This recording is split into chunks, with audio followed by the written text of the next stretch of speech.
আল্লাহ দেখতে চাইলেন এই ছেলের জন্য মায়া বেশি নাকি আল্লাহর জন্য বেশি।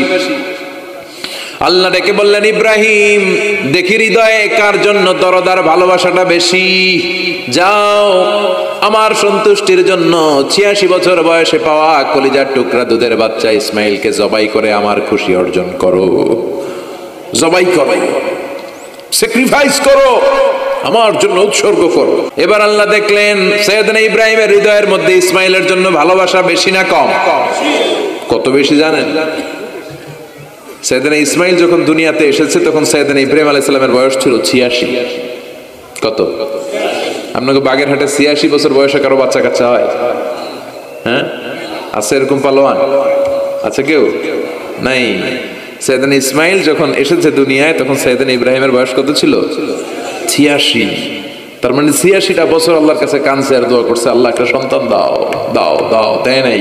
৮৬ বছর বয়সে যে সন্তানটা দিল ওই সন্তানের প্রতি মায়া, দরদ, মোহব্বত, ভালোবাসা বেশি না কম? আল্লাহ দেখতে চাইলেন এই ছেলের জন্য মায়া বেশি নাকি আল্লাহর জন্য বেশি।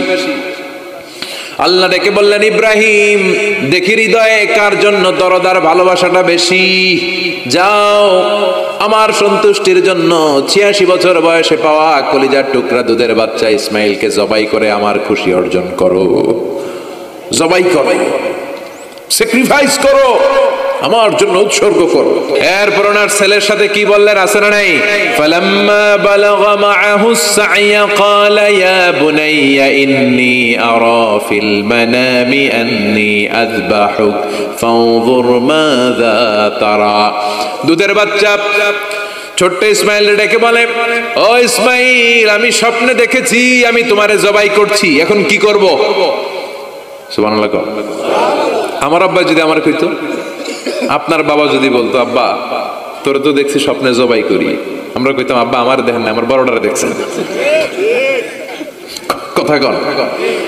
আমরা বলতাম ছোটটারে দেখছেন, ওইটারে জবাই করেন, মাইজ্জাডারে করেন, বড়ডারে করেন, আইন আই হাইতান্ন। সুবহানাল্লাহ কইবেন না? কি বাবা, কি ছেলে।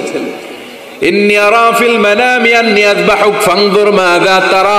ইসমাইল স্বপ্নে দেখেছি তোমারে জবাই করতেছি, কি করব কও?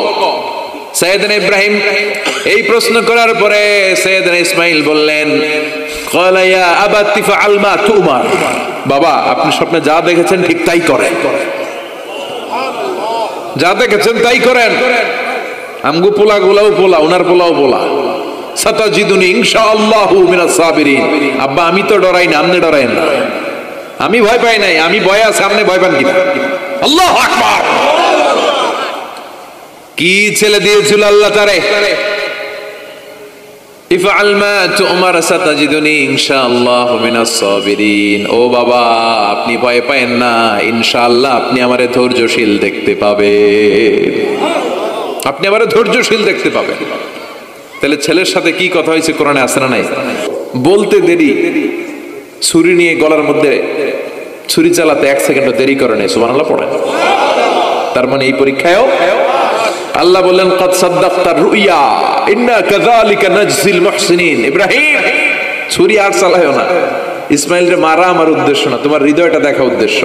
এই ইসমাইল মরে গেলে তো সব ঘটনা উলট পালট লেগে যাবে, কারণ আখিরি জামানার পয়গম্বর বিশ্বনবী মুহাম্মদ রাসূলুল্লাহ সাল্লাল্লাহু আলাইহি ওয়াসাল্লাম এই ইসমাইলের বংশে পৃথিবীতে আগমন করবে। চিল্লায় এখন ঠিক কিনা? ইসমাইলকে বাঁচিয়ে রাখা আল্লাহর জন্য ওয়াজিব, আল্লাহ নিজের জন্য এটাকে আবশ্যক করেছেন। সুবহানাল্লাহ পড়েন। Could you imagine কি স্যাক্রিফাইস তিনি করেছেন? প্রতিটা পরীক্ষায় পাস। পরীক্ষার ফলাফলে আল্লাহ কি বললেন? তোমার আমি কি বানাইলাম? নেতা। নেতা হওয়া এত সোজা না। লিডারশিপ কোয়ালিটিটা অনেক গুরুত্বপূর্ণ কোয়ালিটি, এটা চাইলেই পাওয়া যায় না। এটা নিজেকে তিলে তিলে পরীক্ষায় উত্তীর্ণ করে, কষ্টি পাথর দিয়ে যাচাই বাছাই হওয়ার পরে নিজেকে প্রমাণ করে করে নেতা হতে হয়। চিৎকার করে বলেন ঠিক কিনা? আল্লাহ বললেন, আমি আমার খলিলরে খালি পরীক্ষার উপর পরীক্ষা নিলাম। যারে আল্লাহ ভালোবাসে বেশি তার জীবনে পরীক্ষাও। বিশ্ব নবীরে আল্লাহ বুঝাতে চাইলেন, ও আমার নবী আপনার জীবনটা পরীক্ষাময়। এত পরীক্ষা দেখে বিচলিত হওয়ার কিছু নাই, টেনশনে পড়ার কিছু নাই, নিরাশ হওয়ার কিছু নাই। আপনার পিতা ইব্রাহিমকেও এরকম অনেকগুলো আমি পরীক্ষা নিয়েছি, আর প্রতিটা পরীক্ষায় আমার ইব্রাহিম খলিল সফলতার সাথে উত্তীর্ণ হয়েছে। কাদের? সুম্মাল আমসাল ফাল আমসাল, এরপরে সিদ্দিকিনদের, শুহাদাদের, সলিহিনদের। ইবতালা আর রাজুলু হাসাবা দীনি, ব্যক্তির দিনদারি যত বেশি তার উপর আল্লাহর পরীক্ষাও। এজন্য মুমিন পরীক্ষাতে ভয় পায় না, মুমিন কখনো বিচলিত হয় না, মুমিন ভরসা রাখে একজনের উপর। চিল্লায় বলেন তিনি কে? আল্লাহ বললেন পরীক্ষার পর পাহাড় সম পরীক্ষা দিয়ে আমি আমার খলিল ইব্রাহিমকে যাচাই করেছি। একটা পরীক্ষায় ইব্রাহিম ফেল করে নাই, প্রতিটা পরীক্ষায় পাস।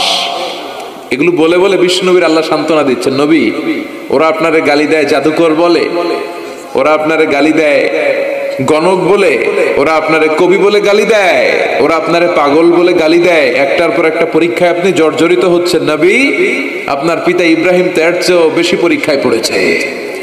দুনিয়াতে আমরাও যারা পরীক্ষার শিখা, আমরাও সাইয়েদনা ইব্রাহিমের জীবনী থেকে শিক্ষা নেওয়ার দরকার আছে না নাই? গালি আসবে, মন্দ কথা আসবে, বিপদ আসবে, জেল জরিমানা আসবে, ঝুঁকি আসবে। এই ঝুঁকি আর রিস্কের মধ্য দিয়ে কালিমার দাওয়াতের প্রচারের কাজ করতে হবে। চিল্লায় এখন ঠিক কিনা? এটাই মুমিনের বৈশিষ্ট্য। ঝুঁকি, বিপদ, পরীক্ষা, বালা, মুসিবত এগুলো মুমিনের লক ছাড়ে না, পিস ছাড়ে না। কারণ মুমিনরে পছন্দ করে কে? মুমিন খুব ভালো করেই জানে বিপদের পরেই বিজয় দান করবে কে। রাত্রি যত গভীর হয় সুবহে সাদিকের সময় কাছে আসতে থাকে, গর্ভবতী নারীর পেটের ব্যথা যত বাড়তে থাকে, নতুন মেহমান দুনিয়ায় আসার সময় ঘনাতে থাকে, তেমনি ইসলামের পক্ষে যারা কথা বলে তাদের উপর বিপদ, ঝুঁকি, অত্যাচার, অনাচার যত বাড়তে থাকে, কালেমার বিজয়ের সময়টাও কাছে আসতে থাকে, কাছে আসতে থাকে। এই নাজরানা আমাদেরকে দিতে হবে। পরীক্ষায় আমাদেরকে সাইয়েদনা ইব্রাহিমের মতো উত্তীর্ণ হতে হবে। জালিমরা বেশি দিন থাকতে পারে না, এটা ইতিহাস সাক্ষী। কথা বলেন। যারা জুলুম করে তাদের জন্য তো সাহায্য নাই, যারা মাজলুম তাদের জন্য সাহায্য। বদরের প্রান্তরে 313 জন মাত্র দরিদ্র, গরিব, মাজলুম সাহাবী, তাদের জন্য আকাশ থেকে ফেরেশতা দিয়ে নুসরাত সাহায্য করেছে কে? তার মানে মাজলুম আল্লাহর পক্ষে আর জালিমের বিপক্ষে, ঠিক কি না? জালিমের জন্য কোনো সাহায্য নাই, বরং দুনিয়ায় যারা জুলুম করে তাদের ক্ষমতা বেশি দিন থাকে না। ফেরাউন বেশি দিন থাকে নাই, থাকছে? নমরুদ বেশি দিন থাকে নাই, থাকছে? থাকতে পারে না। যারা দুনিয়াতে রক্ত ঝরায় এরা থাকতে পারে না, বরং যাদের রক্ত ঝরে তাদেরকে আল্লাহ বিজয় দিয়ে দেয়। আর যারা রক্ত ঝরায় এদের শেষ রক্ষাও হয় না, এরা জান নিয়ে পালাবার সুযোগ পায় না। কথা বলেন। এজন্য পরীক্ষা আসলে মুমিন ভয় পাবে? মুমিনের হৃদয়ে ভয় আছে কার? চিল্লায় বলেন। আল্লাহর ভয় নিয়ে থাকতে হবে। সাইয়েদনা ইব্রাহিমকে একটার পর একটা পরীক্ষায় আল্লাহ ফেলেছেন, একটার পর একটা পরীক্ষায় আল্লাহ ফেলেছেন, কিন্তু এই পরীক্ষায় তিনি গোল্ডেন এ প্লাস। সুবহানাল্লাহ পড়েন। রব্বুল আলামিন বলেন, ওয়া ইয বিতালা ইব্রাহিম রাব্বুহু বিকালিমাতিন ফাতাম্মাহুন্না ক্বালা ইন্নী জাঈলুকা লিন-নাসি ইমামা। ও খলিল, একটার পর একটা পরীক্ষা আমি তোমার জীবনে নিয়েছি। বিশ্বনবীরে বললেন আমার ইব্রাহিমের উপর একটার পর একটা পরীক্ষা আমি নিয়েছি, ইব্রাহিম প্রতিটা পরীক্ষায় পাস। আর খুশি হয়ে আমি বললাম, ইব্রাহিম আমি তোমার নেতা বানায় দিলাম। আল্লাহ put Sayyidina Ibrahim in some tests and trials, and Sayyidina Ibrahim successfully overcome all the tests. Allah said, Ibrahim, I'm gonna make you the leader. Ibrahim আমি তোর লিডার বানায় দেব, এই ফলাফল স্বরূপ তোমার আমি গোটা বিশ্বের নেতা বানায় দিব। I'm gonna make you the leader. এজন্য সাইয়েদনা ইব্রাহিমকে নেতা বানায় দিলেন কে? একটার পর একটা পরীক্ষা তিনি দিয়েছেন। একটাও সাধারণ পরীক্ষা ছিল না, সব ভয়ঙ্কর পরীক্ষা। পরীক্ষাগুলো ছিল অগ্নি পরীক্ষা। পরীক্ষা নাম্বার 1 ইলকাউহু ফিন্নার, আগুনের পরীক্ষা। নমরুদ বলে, ইব্রাহিম ঈমান ত্যাগ করো, না হলে আগুনে ফেলবো। কোথায় ফেলবো? সাইয়েদনা ইব্রাহিম বলে, আমার জীবন যাবে কিন্তু ঈমান যাবে। ঈমানের পথে অবিচল থেকে আমার মরণ যেন হয়। তোমারই কাছে মিনতি আমার, তোমারই কাছে মিনতি আমার, মহামহিম দয়াময়, ইমানের পথে অবিচল থেকে আমার মরণ যেন হয়। পড়ে না আমিন। নমরুদ বলে ইব্রাহিম ইমান ছাড়ো, তা না হলে আগুনে ফেলবো। ইব্রাহিম বলে জীবন যাবে কিন্তু ইমান যাবে